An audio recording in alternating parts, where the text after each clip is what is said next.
Hello viewers, হ্যাঁ আজকে আমি একটি এক্সপেরিমেন্ট নিয়ে এসেছি। তো এক্সপেরিমেন্টটি দেখার পূর্বে আমার চ্যানেলটি অবশ্যই সাবস্ক্রাইব করুন এবং পাশে থাকা বেল আইকনটিকে ক্লিক করুন।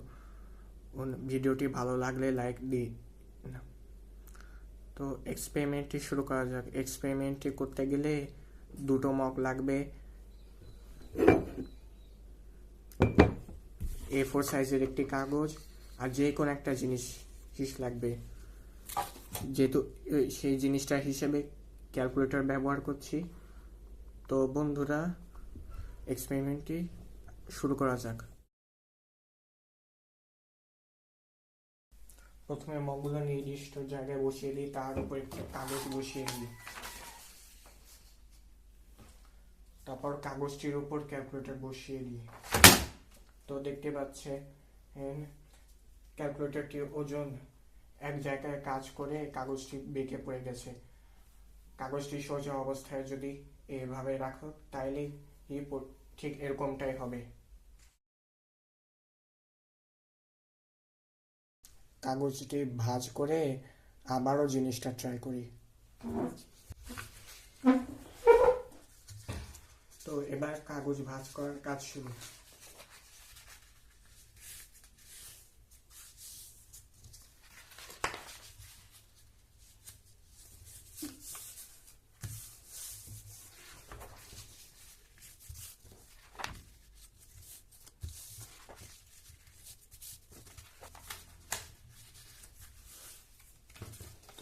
তো কাগজ ভাঁজ করা শেষ। তো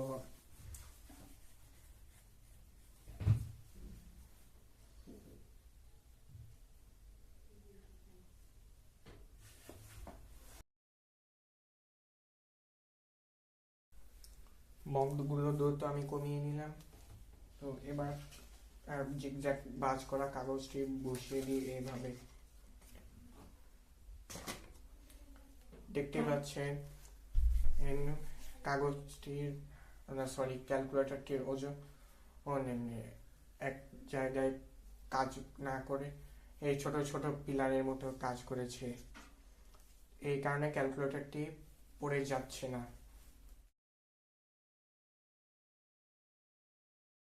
সোজা কাগজের উপরে থাকা ক্যালকুলেটরটি ওজন এক জায়গায় কাজ করে কাগজটি বেঁকে নিচের দিকে পড়ে যায়। অন্যদিকে জিগজ্যাগ করা কাগজের ওপর ক্যালকুলেটরটি রাখলে তার ওজন এক জায়গায় কাজ না করে ভাঁজগুলো ছোট ছোট পিলারের মতো কাজ করবে, যার ফলে ক্যালকুলেটরটি পড়ে যায় না।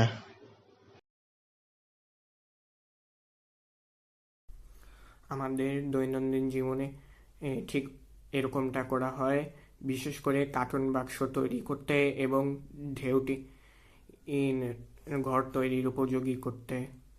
তো ভিডিওটি কেমন লাগলো অবশ্যই কমেন্টে জানান এবং আমার চ্যানেলটি সাবস্ক্রাইব করুন এবং পাশে থাকা বেল আইকনটি ক্লিক করুন যারা এখনও আমার চ্যানেলটি সাবস্ক্রাইব করেনি।